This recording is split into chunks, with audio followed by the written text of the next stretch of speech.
Hi there. Oh, okay, now I have sound. Perfect. Hello, my name is Rui, and I'm founder of JScrambler.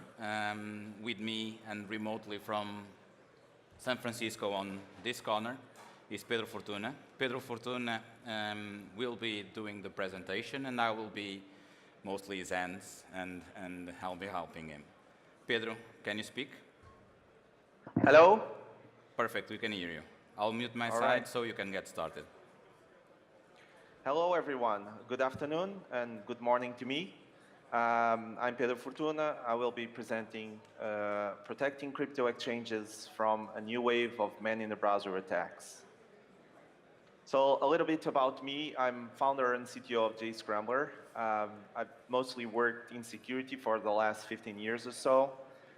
First, initially, I've worked on the network security side of things. Then I moved to bot detection, device fingerprinting, so client-side application security.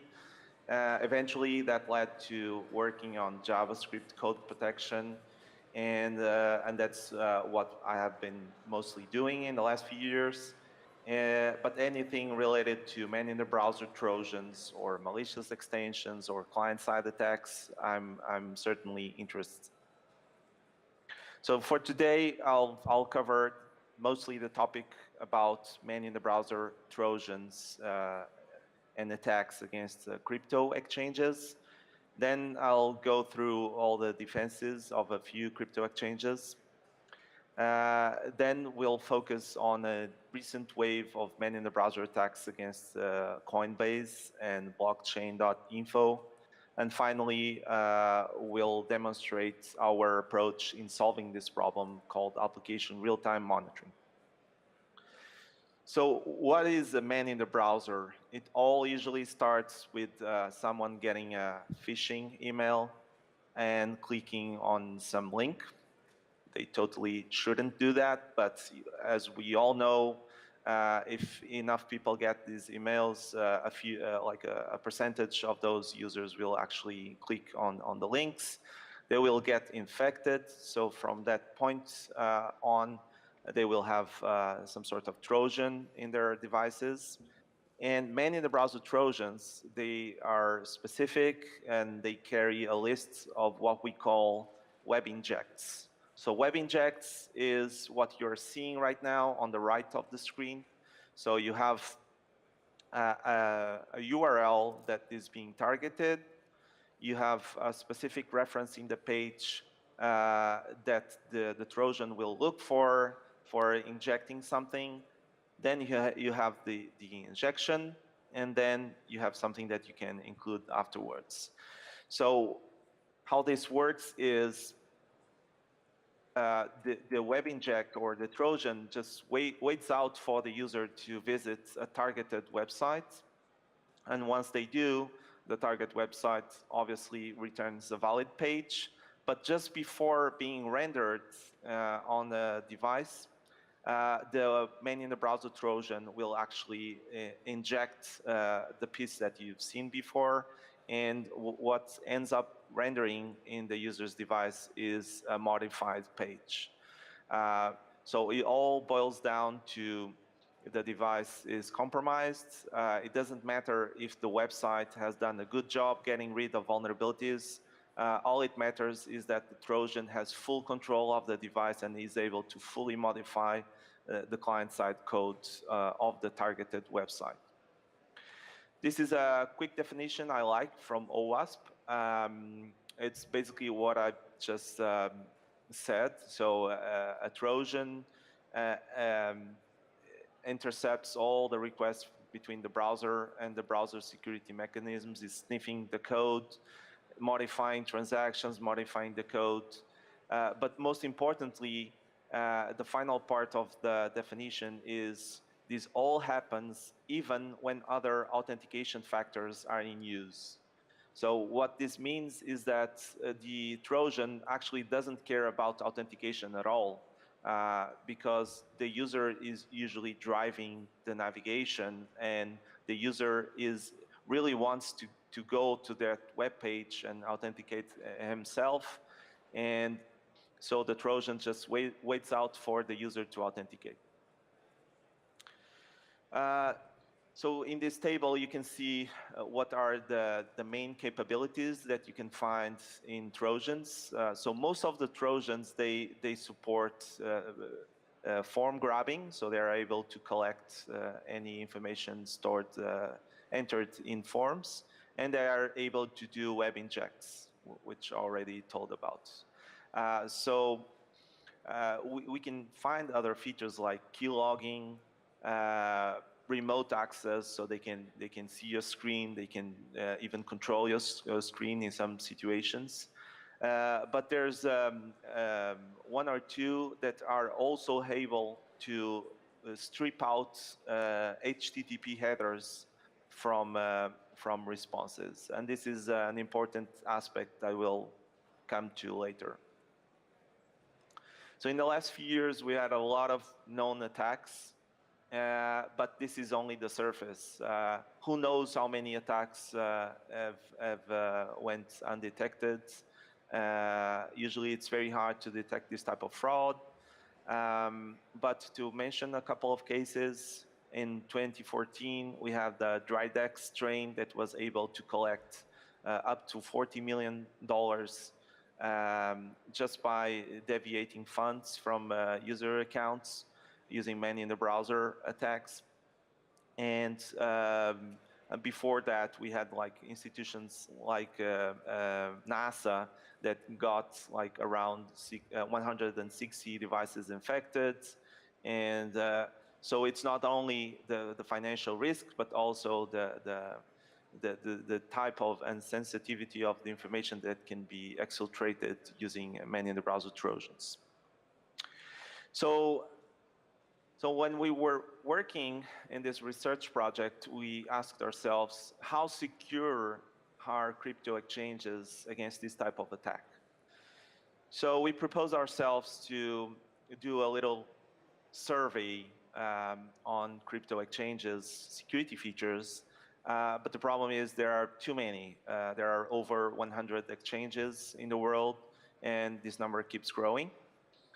So we decided to restrict the selection to 6 exchanges, which we selected based on trading volume, ranking on Google search, its relevance in a number of different websites, and known user bases.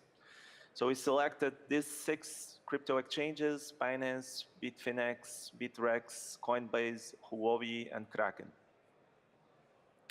So the first security feature that we checked was two-factor authentication. Every exchange uses this feature.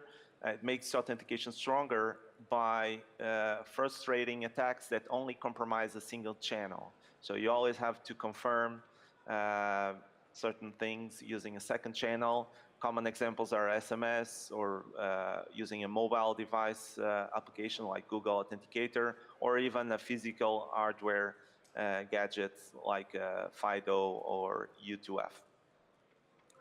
So certain options, so the way it works is certain options are only available after being confirmed by the two-factor authentication. Usually the common cases are logins or withdrawal confirmations, password changes, etc. CAPTCHAS is also pretty common. They can be used to validate if the request is being done by a human or by a machine, by presenting a problem that is hard for a machine to answer automatically. So this is mostly done to fight bots. There are different types of CAPTCHAs. We have text-based, we have image-based, and we now have risk-based CAPTCHAs, which you have an example here. Google's reCAPTCHA is actually a risk-based CAPTCHA. It's based on the history about what they know about you, and if they think you are not a bot, they will just accept you by just doing a simple click. So what we find out is of these 6 exchanges, most of them were using reCAPTCHA, Google's reCAPTCHA version 2. But the problem of CAPTCHAs is that they can be defeated using sweatshops, which is warehouses where actually humans are solving these CAPTCHAs in an automated fashion. You can actually buy these services for a small amount of money, and you can build a bot that uses these services through APIs. So regarding account takeover defenses, obviously we have two-factor authentication forced in login attempts, but only 2 exchanges from the 6 are actually using this, which is something that I couldn't understand why. Also, sending an email on successful logins is a pretty good measure, because if someone actually captures your account, you'll get an email, and at least you can have a quick reaction to that, and hopefully recover your account. So resetting password or two-factor authentication requires access to email. This is also an important feature, because if someone gets into your account, probably they won't have access to your email, and email is necessary in order to confirm this. Also, a few actions like withdrawals, they get a temporary freeze, which is very helpful, because if someone captures your account, they will be unable to complete that transaction in time, and you are able to react and cancel that transaction. You can also set IP or device whitelisting, which is also very useful to restrict which IPs are supposed to be used, which devices can be used, and you should totally use these features if you can, and nail down everything and try to restrict as much as you can. So as I said, email notifications are very useful in these cases, because they have like ready to use links that from your email you can like do a click and freeze your account very fast. So if you suspect something fishy is going on, you just freeze your account, and then you'll investigate later. Also, providing account history and logging is a very common feature that we found in these crypto exchanges.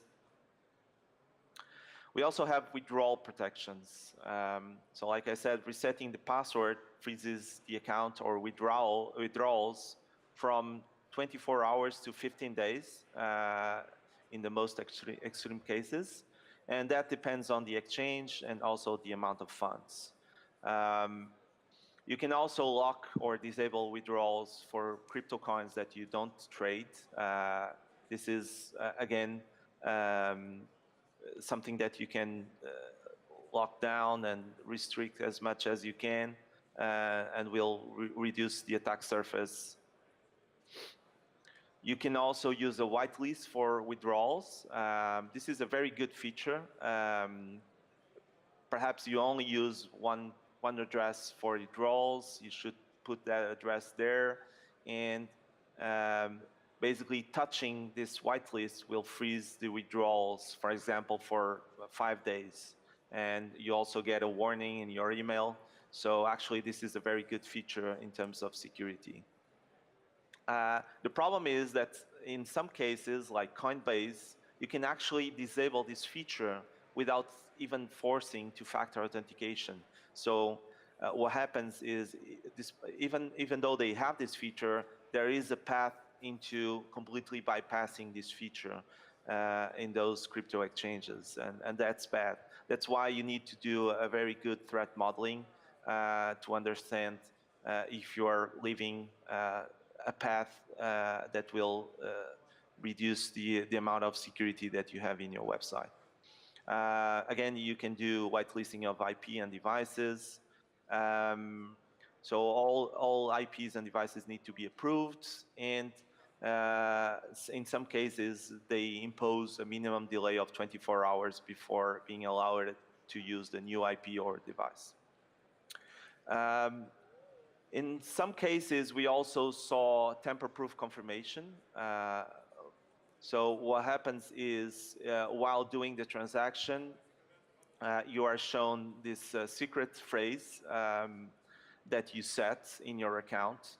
And in case your account is being attacked by a man-in-the-browser Trojan or anything else, you expect to see the phrase that you set. Otherwise, it's just a baked injection, and you should cancel everything.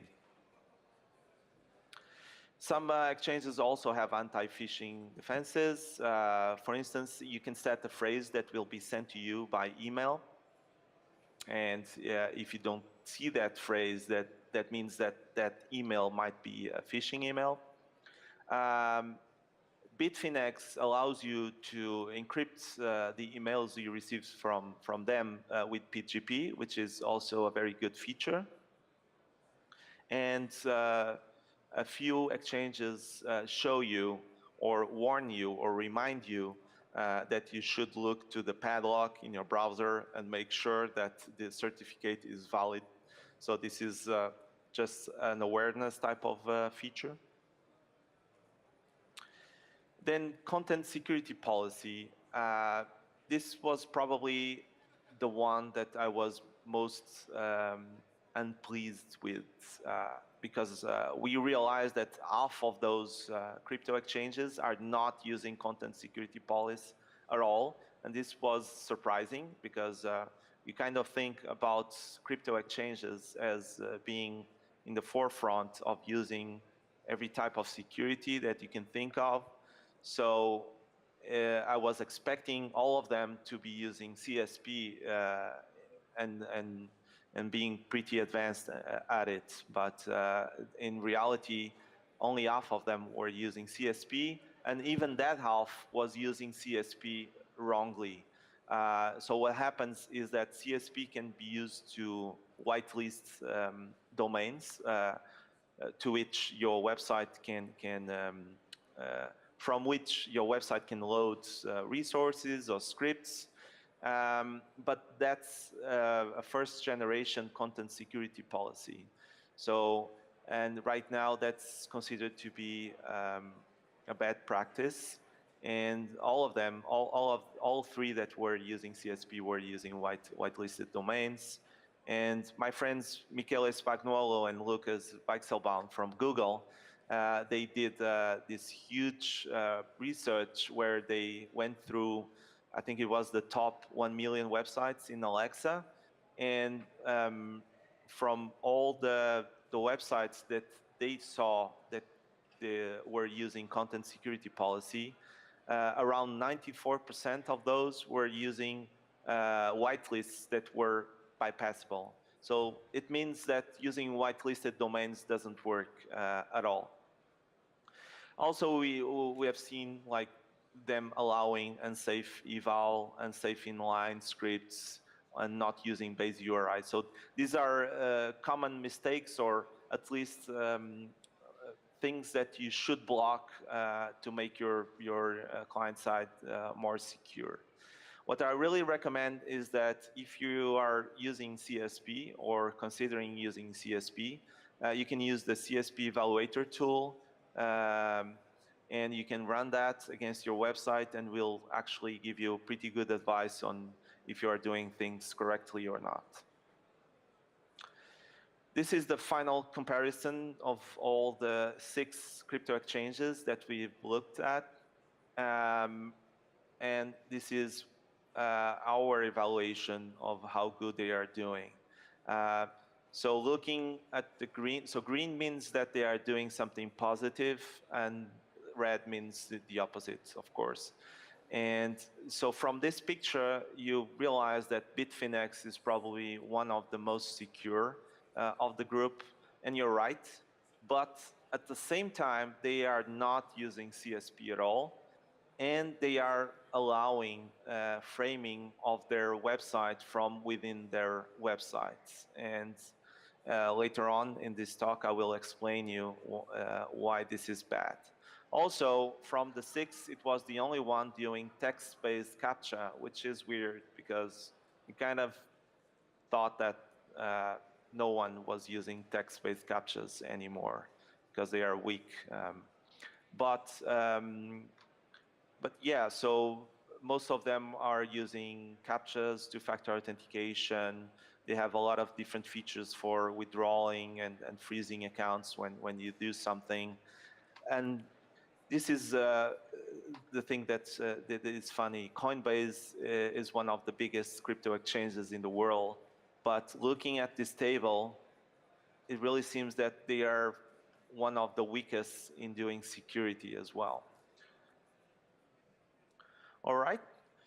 So now let's get into recent attacks against Coinbase and blockchain. So roughly 1 year ago, we saw this on the news. So a man-in-the-browser attack against blockchain.info and Coinbase.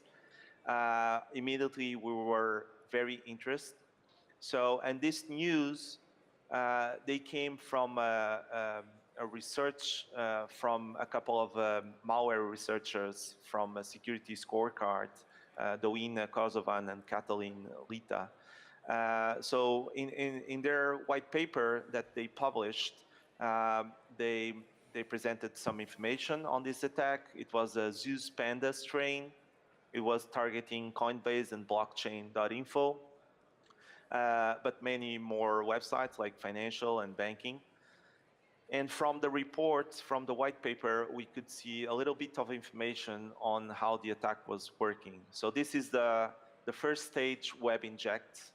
I'm not sure you can see this right, but this is obfuscated JavaScript. It's not very obfuscated. So after a few minutes, you can pretty much grab the code and understand what it's doing. And basically what it's doing is it's waiting for the page to load in order to add a script element to the head section of the page. And that script is being loaded from a different website. So it's retrieving the script from an external domain. But we wanted more details. The white paper shares some information, but not a lot of information. It only shared the stage 1 Webinject, which is pretty generic for that Zeus Panda strain. And we wanted to understand what the bot was doing. Also, the command and control endpoints were no longer active, so we couldn't just try to get that information from ourselves. So we reached out to the Doina and Katalin from Security Scorecard, and they were very nice. We were able to discuss the attack with them, and they shared a few more information with us. So they shared the stage 2 JavaScript payload that was being injected onto the website, in this case for Coinbase. So, and based on that information, we implemented, for Coinbase attack, we implemented a command and control server based on our reverse engineering of the code and understanding how it works and its machine state. And so we developed this C2 capable of emulating or what the C2, the real C2 was doing. And we used burp proxy to inject everything onto the browser session because we have done this live on coinbase.com. And after this work, this is basically what we know about the attack. So first, the user visits coinbase.com. At this point, the first stage Webinject is injected onto the page. This retrieves, so credentials are exfiltrated as well. So on the login page, the code is collecting this information. The TROJAN, after you log in, immediately asks for a two-factor authentication token or SMS token. So the message that is shown to the user is, we detected an unusual sign-in activity. So this is pretty generic, and they are using the same visual aspect of any two-factor authentication under Coinbase.com. So most people would be fooled by this, actually, unless you're pretty sure that this isn't supposed to happen ever, then probably you could be fooled, unless you are paranoid and working on security like us.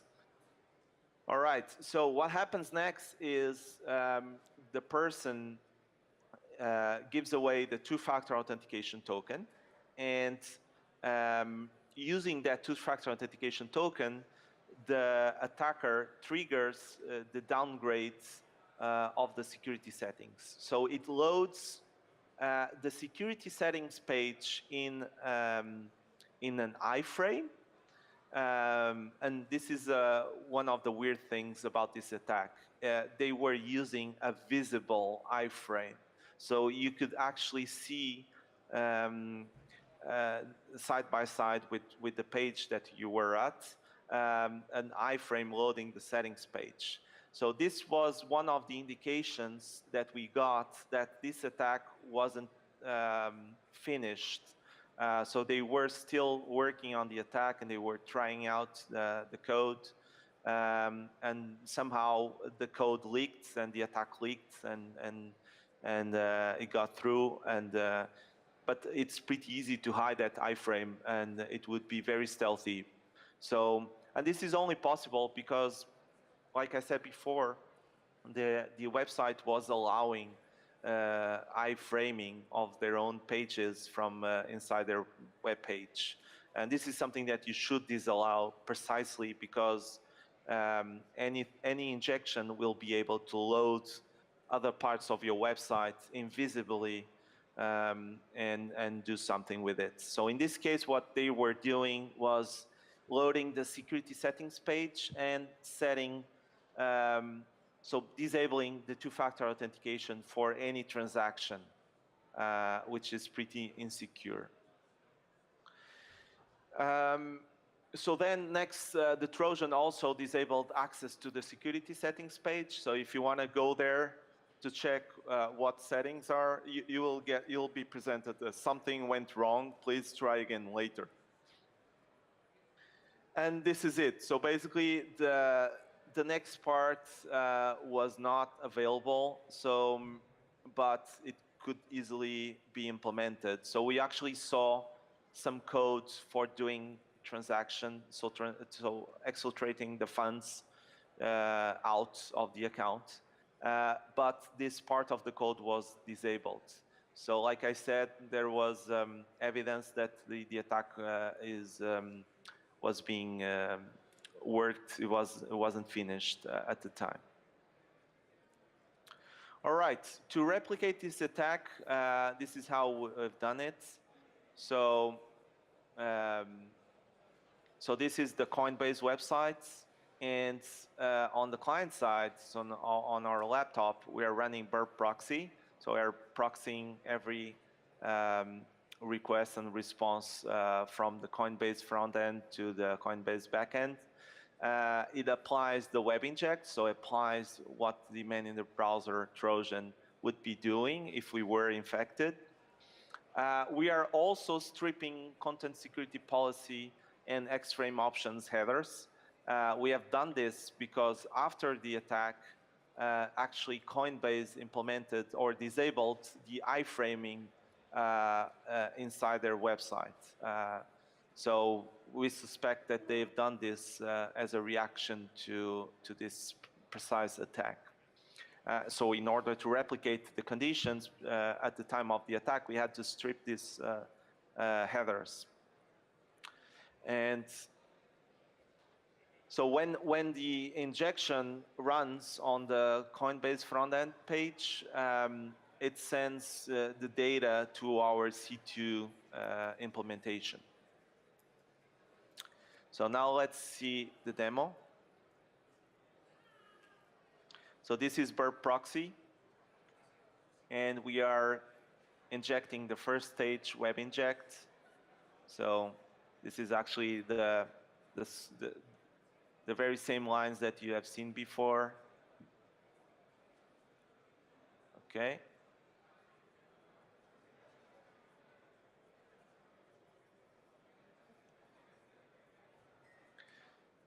We are starting the C2 in your computer.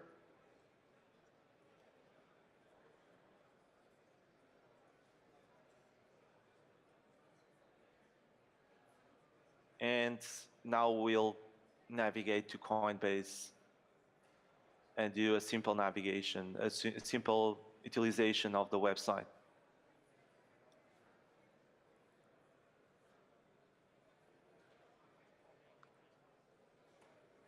So we log in.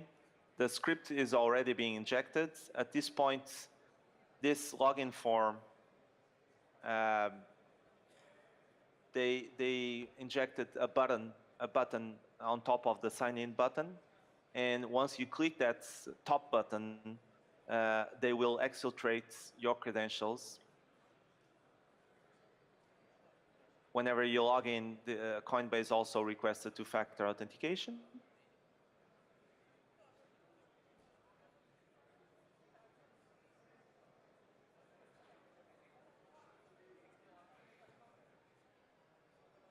And this is the attack. So we detected unusual sign-in activity. This is fake. This is all being injected. And if the user is tricked by this, they will give away a two-factor authentication token.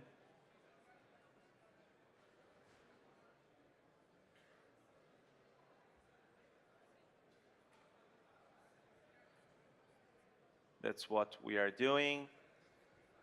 And at this point, you would see the iframe loading the settings page. In this case, we made that iframe invisible. So you are taken to the dashboard. And if you go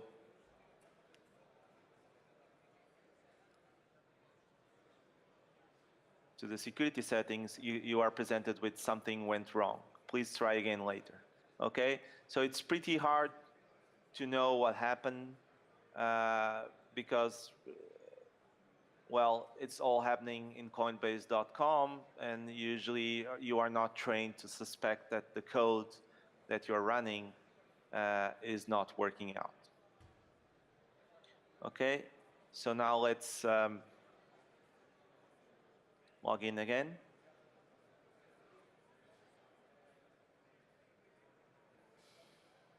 So we are now logging in from an untempered browser. So the injection is not being done in this case, and we can access the security settings page, and we won't be blocked. And you can see that the security settings were downgraded to never asking two-factor authentication. All right. So let's move on. So insights from this attack is very noisy because the first stage Webinject is being injected onto every page inside Coinbase.com. If I was to do this, I would only inject in certain pages where I actually need to do something. It uses a state machine to control what they are doing, at which state they are, what they are doing next. The code, like I said, seemed very experimental, and the JavaScript wasn't really that good. So it was very basic, unstyled JavaScripts. And we had multiple indications that the work wasn't completed. So the iframe was still visible. We found early return statements inside the exfiltrating out the funds. And some states of the automata was still missing. Other takeaways from this is that two-factor authentication or SMS confirmation is not a real barrier for many of the browser Trojans. They don't care at all. You can use as much authentication and strong authentication as you want, but because it's the user navigating, the user wanting to use that website, they are able to overcome all of those barriers.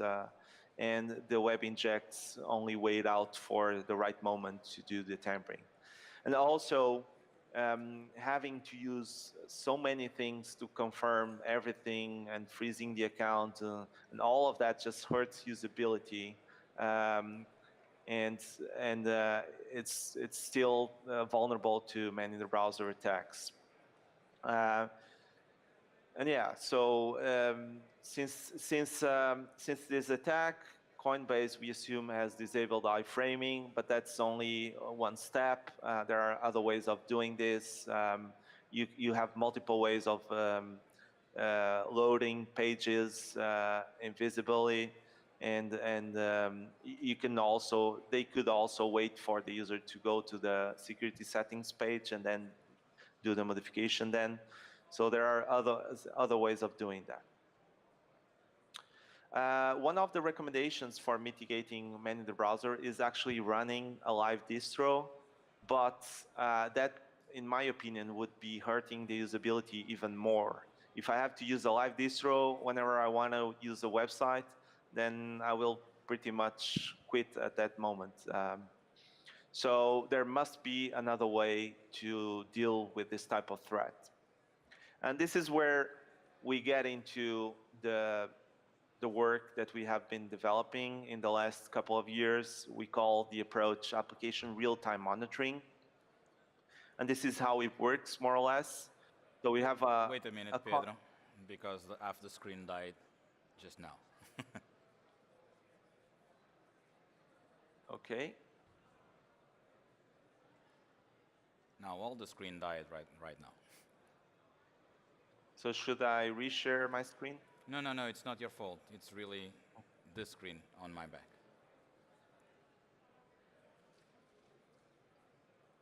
Okay, we're back. Okay. So I was telling you about application real-time monitoring. This is more or less how it works. We have a client-side JavaScript that we call real-time monitoring agent, which you need to embed onto the web pages that you want to monitor, probably all of them. And what it does is it continuously monitors the page for any DOM tampering or injection, for any tampering to JavaScript native functions, and or to event handlers. And it does that by leveraging mutation of servers, which is an API from the browser that you can listen to every mutation of the DOM.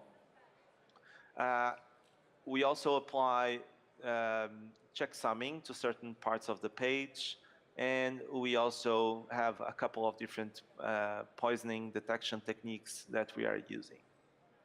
So whenever we detect something is off on the client side, we can launch countermeasures. For instance, we can remove injections from the DOM, or we can reverse the event handler poisoning or things like that. At the same time, whenever we find something is off, we also send it back to a backend component, real-time monitoring backend, where we have historical data about what's normal in that website. So we compare what we have found with historical data, and if we still think it's malicious, we send it off to the backend of the application through a webhook. And the application, and this is done in real time, so this is pretty fast. So the backend of the application can do further reactions on their side. For instance, they could, if they would have seen that the login form has been compromised, probably they want to kick the user out of the session, or at least restrict certain parts of the web page while they are investigating the matter.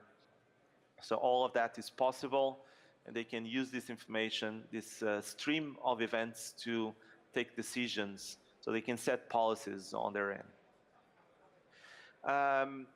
It's not a blacklisting approach. So like I said, we detect injections, but we don't require injections to be known ahead of time. So even unseen injections can be detected, but a lot of things happen on the client side, on the DOM. So we have different levels of sensitivity. If things have the potential for being more malicious, then we react more strongly. If the mutations don't have JavaScript or they have low potential for being malicious, then we, in some situations we just ignore them. On the back end, we use machine learning to tackle false positives, but the solution also supports signatures. This is something we use to feed threat intelligence to the product. So as client-side countermeasures, we can do what we call DOM healing, which requires a signature, okay? So this means that we can reverse the injection. We can also do redirects or delete cookies or execute a custom callback on the client side. But more importantly, everything that we are doing is protected with code integrity, code protection. So all our JavaScript is polymorphic, using polymorphic obfuscation, which means that our code can change pretty rapidly. And this is an important feature to prevent automation of attacks against our own code. So the ability of protecting our own code is vital for doing anything like this. The code is also tamper resistant. So if something poisons or changes something about the code will detect that and will react to that. And optionally, the code can also be mixed with the application code. So now let's see a demo of the same thing that we have done before, but now with our real-time monitoring working on the website. Okay, so we are using also Burp to inject our agents into the page. So we are injecting both the Trojan Webinject and our agent, because we don't control Coinbase. That was our dashboard, which right now it's completely clean. And now let's do all over again. So at this point, we are seeing threats because the first stage Webinject is being injected into every page of the website. So you can see the URLs. So this is the first stage Webinject. This is what the first stage Webinject adds to the page.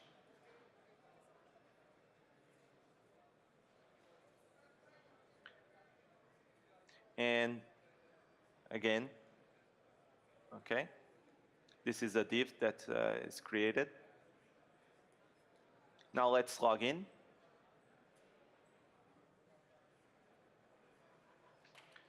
So if you remember, the Trojan is doing something else here, is exfiltrating the credentials. So if we check what it's doing, we can see everything, the sign-in URL, and this is the extra sign-in button they are putting on top of the existing button. So we would be able to react here. We are not doing this. So in this case, we are only detecting, not reacting, but we could react if we wanted to.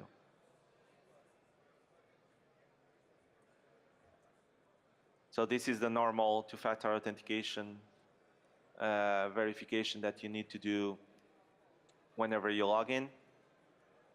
So we are seeing new threats. Again, it's the first stage Webinject that is injected into every page.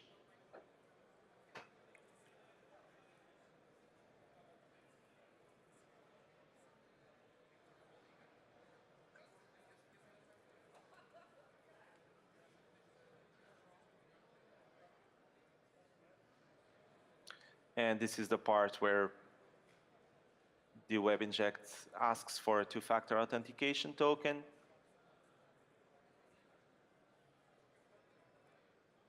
And as this happens, we are seeing all the images that are being displayed. We are seeing everything. we detect an unusual sign-in activity. This is, we have a data URI. We can check what this image is. This is the spinner. Okay.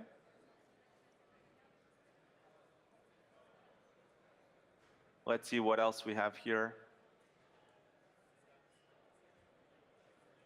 So in the dashboard, they are injecting this whole window and probably another. So this is the other icon that we are seeing in that page. So this is the whole markup that we are seeing.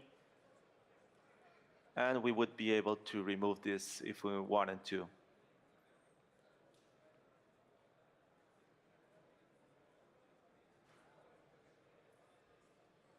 Okay, the final part.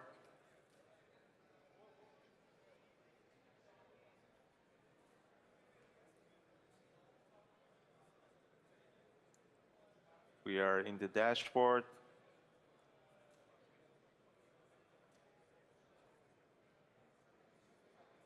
We are seeing new threats coming in.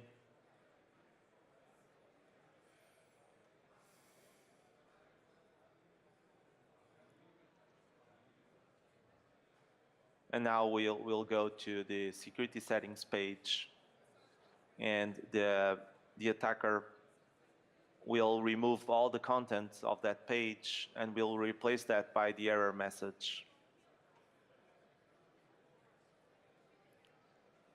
Something went wrong. Okay.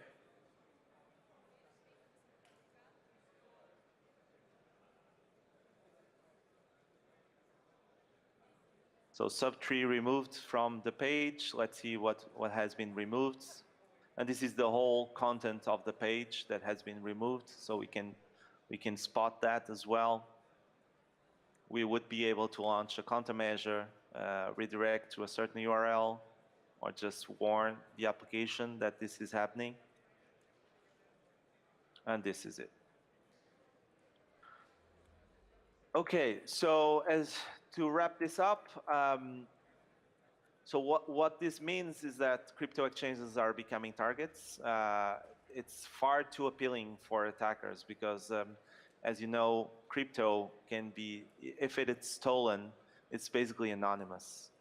So probably no cops will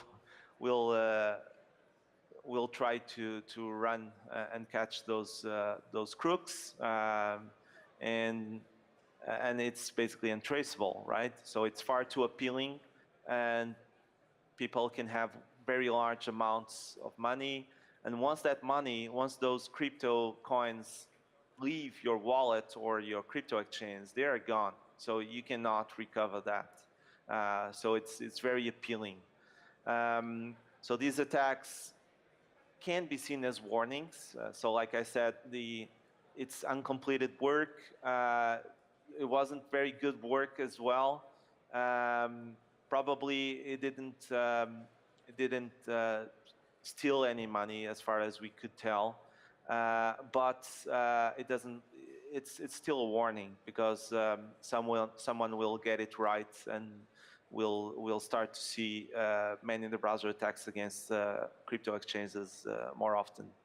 So two-factor authentication or SMS can be defeated by tricking the user, which means that as long as the attacker can claim something to request a two-factor authentication, they can use that two-factor authentication token, and anything that's protected by a two-factor authentication token will be attacked, basically. So never take two-factor authentication as like a bulletproof for everything. Definitely, what we found is that exchanges can improve their defenses. We have seen a couple of interesting features that actually make everything more secure, like temporary freeze of withdrawals in the security settings. But like I said, attacks get more creative and automated. So so they have to step up and do more stuff. Our approach is an approach where we just assume that injections will occur. So it doesn't matter what you do to try to prevent people from getting infected. We depart from the assumption that a few of them will, and injections will occur. So we try to see those injections landing onto the page and then react in real time when they do. It allows you to set custom reaction policies, and it can detect anything new. So even zero-day web injects will be stopped by this approach. And it also allows the application owner to see exactly what has rendered on the client side. And like anything in security, if you raise a big enough wall, probably attackers will move to the next target, because that's what attackers do. They focus on the low-hanging fruit as much as they can. So if you do defense in depth, if you keep raising the walls, they will move to your neighbor, which is a bad thing to say, but but it's actually true at the same time. And this is all I had for today. It will be hard for me to answer your questions, especially after the presentation. But if you cannot get in touch with me, you just use my Twitter or my email. Please send questions, and I'll be happy to answer them. Okay. Thank you.